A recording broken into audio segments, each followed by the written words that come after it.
What up, YouTube, YouTube. Different angle this time using a different camera. Sometimes this camera does a delay, so if it does this, I apologize. Sample School, Volume 5, and I want to go over a couple things. First of all, anybody that says using construction kits is cheating, don't listen to it. What I'm going over on this episode is how to use construction kits to add musicality to your samples. We all can't afford musicians, and all of us don't have access to a musician or the money to pay a musician, and all of us aren't musicians.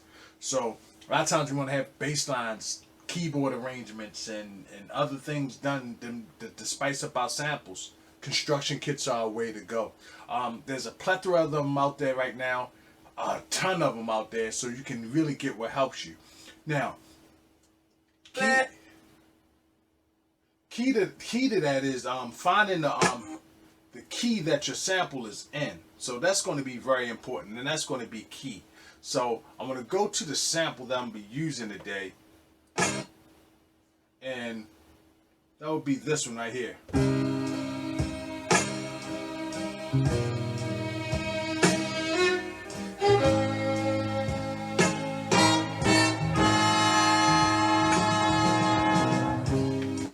Now again, no screenshots because I really want you to tune your ear. And this is one of those episodes where you kind of get the idea of what I'm talking about when I say that. Now, when using construction kits, a lot of construction kits will let you know that the root key that the composition is in. Pretty much what they do is give you a main composition, and then they break that composition down into stems. And then some of them they'll give you one shots, like the one shot of the drums and stuff like that, which is really cool for building your drum library. Now, once you know the root note, you can instantly know whether it complements what you're working with. But how do you find the root note of the sample that you're originally working on? I would hum and then try to find the key that way. That's typically how I do it. But if you got a keyboard, VST, something like that, if you got an iPhone, iPad, you can download a keyboard application to there and use that to hit the key notes and stuff like that. And then you're in the pocket. And once you find that note, you're good to go. And typically what I do is I have a sustained note, so it can just like or hum or ooh, anything like that sounds good along with the sample. Like if that was a constant noise in the sample that it wouldn't, or the song that wouldn't interfere with it that much, is pretty much gives you an idea that that's the note. What do I mean by that? Something like this.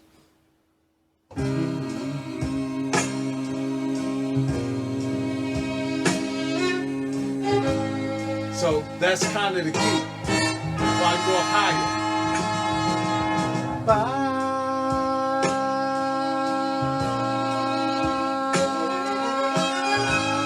So pretty much that's my note.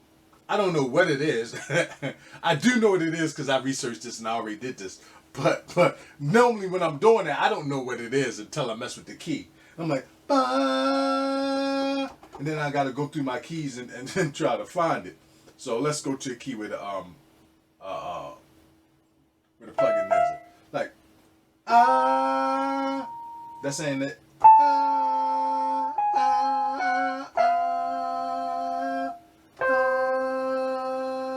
that's my note. It's C.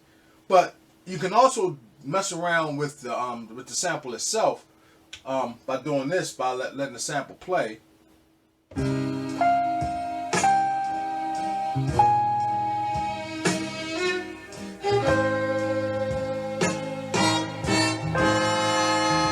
See?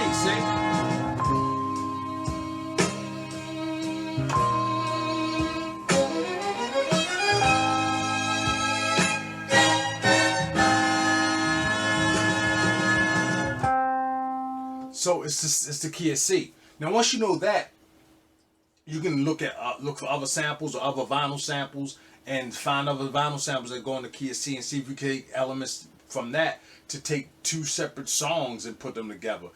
Once you know the key, it gives you a lot. Now, some construction kits don't give you the key, and then you have to use the same method. But majority of them will let you know the root note.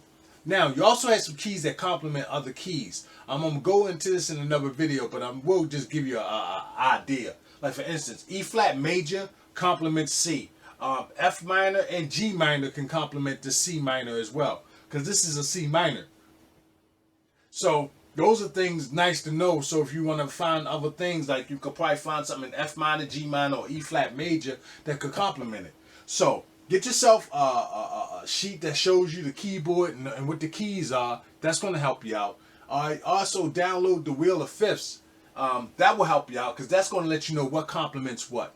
So let's get on. Without further ado, I want you to hear the track. So I originally used that sample, and then I chopped that sample up. So let's kind of give you an idea what I did with the sample. So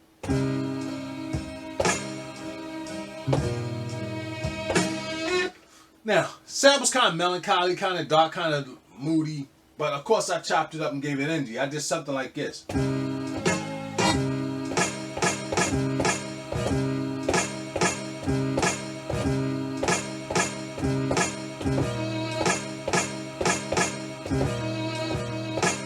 Got the idea. So you can see that right there just raises the energy level of the original sample just by messing with it. I didn't add any drums to this. This is all from the sample.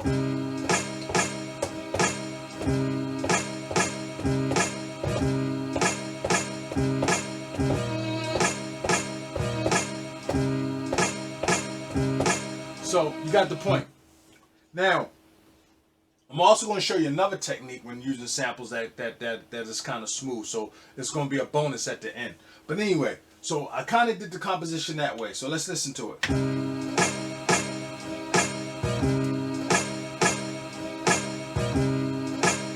Alright, so you got that idea.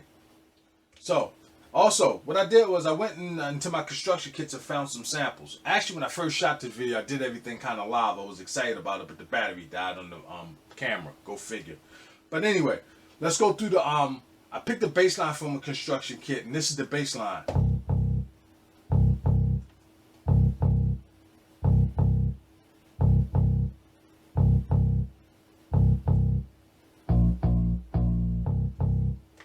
I thought that was funky. That was in the key of C.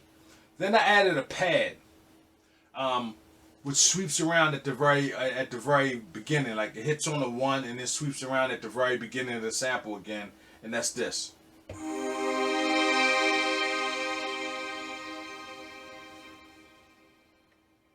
And that joint has a nice tail end that you probably can't hear on the camera, but it extends out a little bit to give it a nice little element. Then I added this keyboard. I got this as well.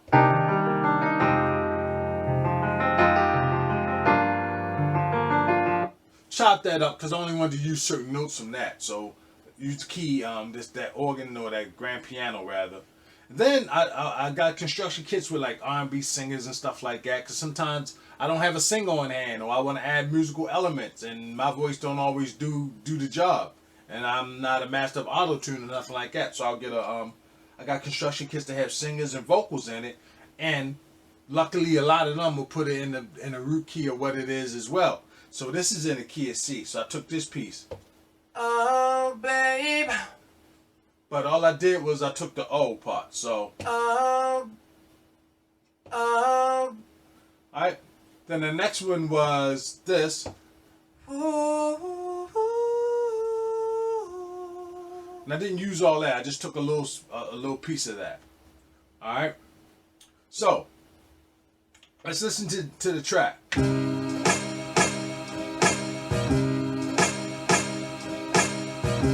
So that's the chops. Now that's that sweeping pad, right? So let's see how that complements it. Check it.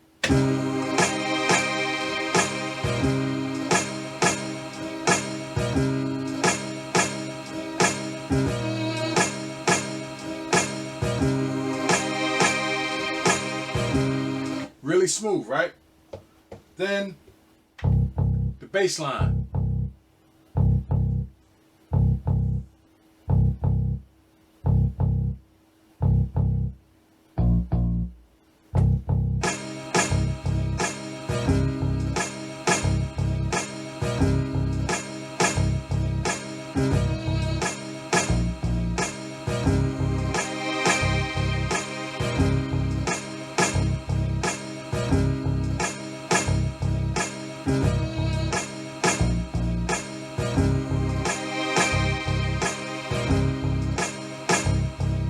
See how it complements each other and it comes around?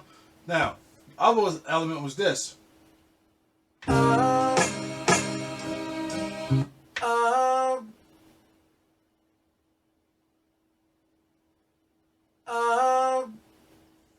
So now let's add the beat in so you can hear it.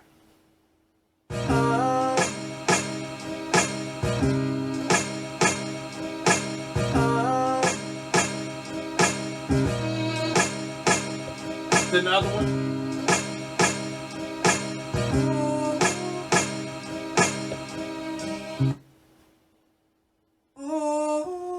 So I added that in.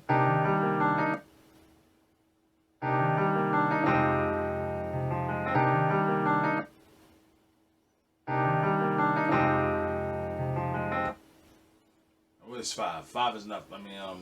8 is nothing. Alright? So I'm going to start putting these elements in one by one so you can kind of hear how it comes together. Check it out.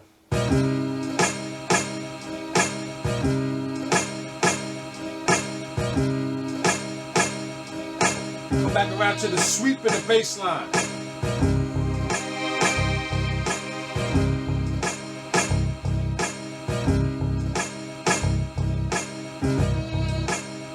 And the vocal piece.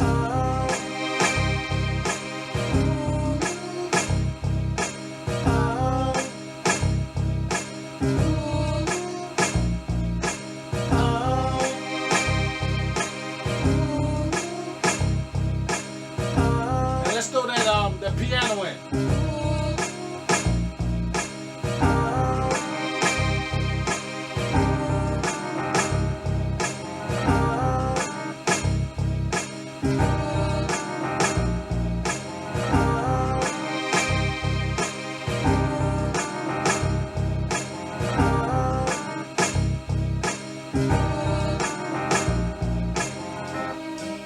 Now we got the foundation of something dope.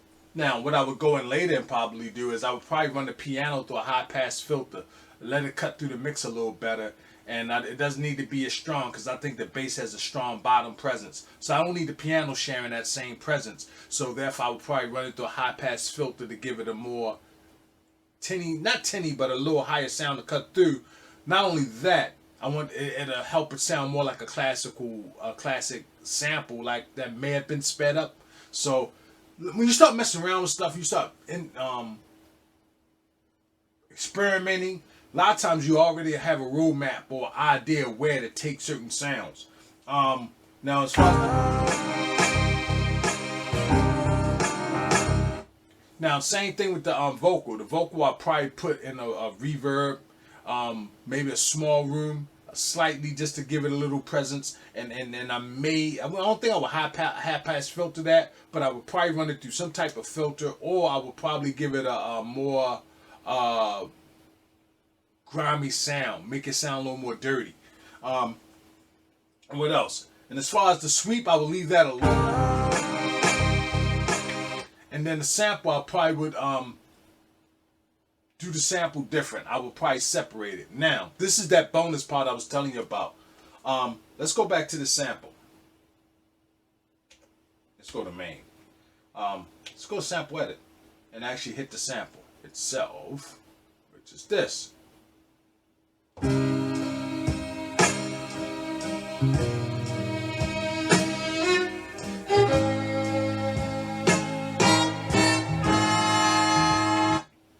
Cool thing about this sample is that a lot of your samples in older songs, if you separate it left to right, you get different elements. What do you mean, Dave? Meaning certain instruments that in one speaker aren't in the other speaker. So that's cool. So therefore, sometimes you can isolate certain instruments. I'm quite sure you may have seen this before on YouTube or seen it somewhere else. For the sake of this, let me go to this. What I'm actually going to do is I'm going to make I'm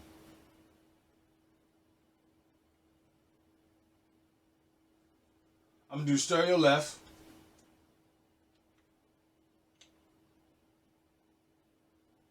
And stereo right.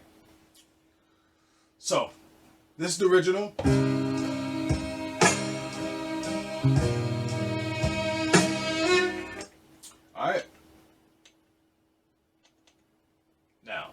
this is the left.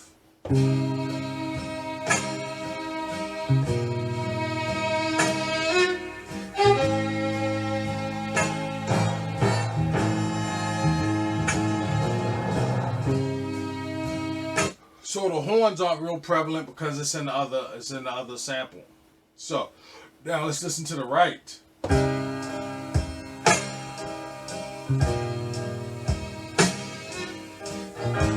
Strings are more in the background. Pretty cool, huh? So now what I can do is I can go here, chop it up into region like I did the last one anyway. Right? Shift, convert, make it a program. I'm going to do the same thing with this one.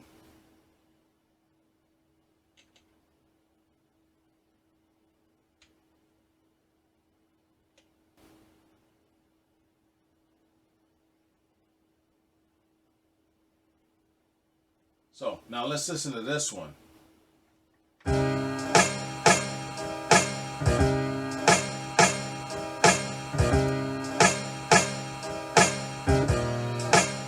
See, that's just the right side. Just the left side.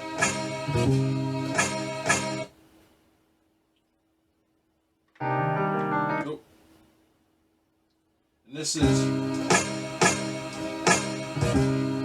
that's everything. So left side, right side, and everything. Now let's listen to it together. Some of the chops aren't on point because I didn't edit them, but just give a listen.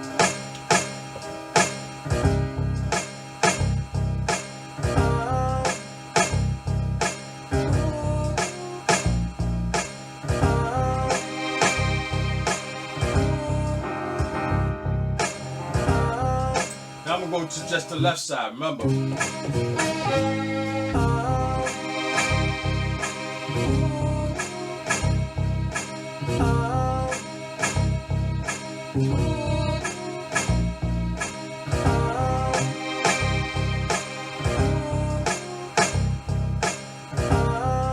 So, just by separating the left and right, and you can control whatever you want. I like the idea of just having the musical part. Therefore, because on the right side, let's isolate this again.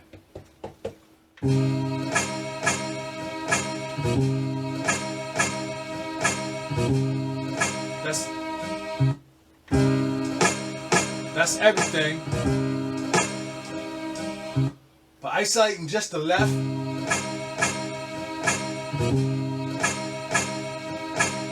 now I can add my drums and not have too much of a conflict. Just make sure my snare hits on that same, on where that tambourine is hitting. But if I go to one, and to the right side,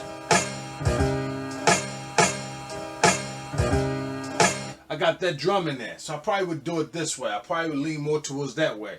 Now when I got everything in there, I'm getting everything, and the drums too. So if I don't want that, I just use the left side.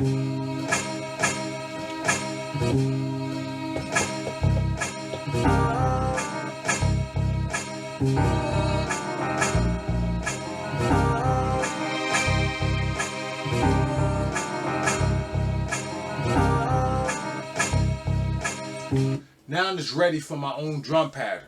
Pretty cool? Alright, Sample School, Volume 5. Hopefully you enjoyed it. Hopefully you learned something. Sample 6 will be dope. Peace.